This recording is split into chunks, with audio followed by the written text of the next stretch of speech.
Have you ever noticed something strange about money?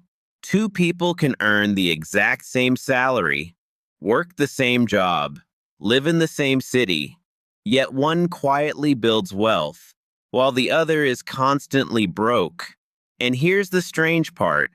Most of the time, it's not about intelligence or discipline or even financial education, because your relationship with money often starts forming long before your first paycheck, long before budgets or investing. Your financial habits were already being programmed during childhood by what you saw, what you heard, and what money meant inside your home. And once you realize that, you start seeing your financial decisions in a completely different way. Your first lessons about money didn't come from a book. They came from watching your parents handle bills, handle stress, handle spending. Children are like tiny financial recording devices. They quietly observe everything. Every sigh when a bill arrives, every argument about expenses, every moment money becomes a problem. If you constantly heard, "We can't afford that," your brain learned something powerful. Money is scarce. But if luxuries appeared easily, if spending happened without much thought, your brain learned something else. Money is meant to be enjoyed immediately. No finance class required. Your mind was already taking notes. Some people grow up surrounded by financial stress, bills piling up, electricity getting cut, parents arguing over rent, staying up at night, worried.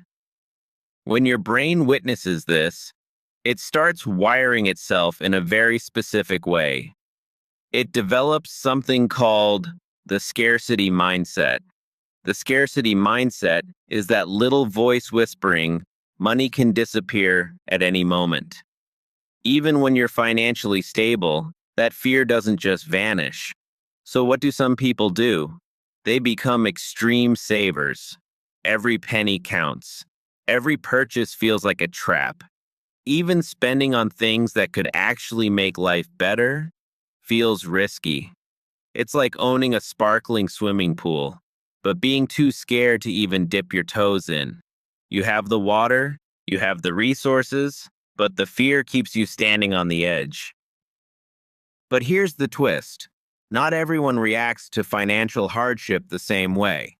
Some people do the exact opposite. They grow up without money, and later in life, they spend aggressively. Why? Because their brain is trying to compensate for what it missed as a child. They tell themselves, "I grew up without nice things, so now I deserve them." And suddenly, the adult version of that child is buying things they don't really need: fancy gadgets, expensive clothes, trips they can't really afford. Sometimes, even with money they don't actually have. Credit cards? Oh, they love this behavior. Your bank account? Not so much. And the crazy part, this cycle can repeat generation after generation, unless you spot it, understand it, and consciously make different choices. Because changing your financial story starts with changing your mindset. Another powerful childhood influence on your financial behavior is something psychologists call emotional spending. As children, many of us were rewarded with purchases. Good grades? You get a toy. Had a bad day at school? Let's get ice cream. Feeling bored on a weekend? Maybe a quick shopping trip will help. And without realizing it, the brain begins forming a powerful connection. Spending money equals feeling better. So that small child grows up, but the mental pattern often stays exactly the same. Now, when stress appears, the brain reaches for the solution it learned years ago. Bad day at work? Buy something. Feeling lonely? Buy something. Feeling proud of an achievement? Celebrate by buying something. At this point, shopping is no longer about necessity, It becomes emotional relief, a quick dopamine boost. And the tricky part is, it feels good in the moment. But unlike real therapy, shopping therapy usually comes with a receipt, and sometimes a credit card bill. Your childhood also shapes something called risk tolerance. Simply put, it's how comfortable you are with uncertainty. Kids raised in stable households often see problems get solved, bills paid, and plans work out. As adults, their brains are wired to take calculated risks, investing, starting businesses, pursuing opportunities. But children raised in chaos learn a different lesson. Uncertainty equals danger. Investing feels risky. Starting a business feels scary. Even good opportunities can feel suspicious. Their brain isn't being irrational, it's just trying to protect them. The downside? That protection can sometimes block opportunity too. Childhood also creates something called your money identity.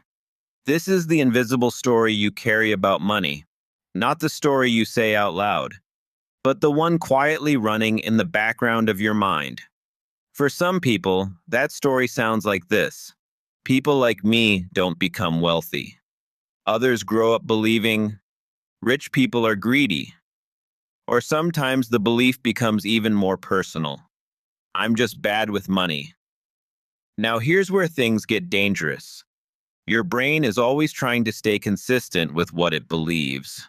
So if you believe you're bad with money, you'll unconsciously make financial decisions that confirm it. Overspending, avoiding investing, ignoring opportunities.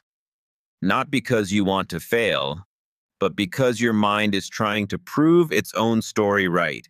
It's like setting your GPS to the wrong destination. You can drive perfectly, you can follow every turn correctly, but if the destination itself is wrong, you'll still end up in the wrong place. But here's the good news. Your childhood may have written the first draft of your financial story, but it does not decide how the story ends. You still control the final version. Money habits are not permanent, they can be rewired. But the first step is awareness. You have to notice the patterns, how you react to money, how you spend it, save it, or sometimes avoid it.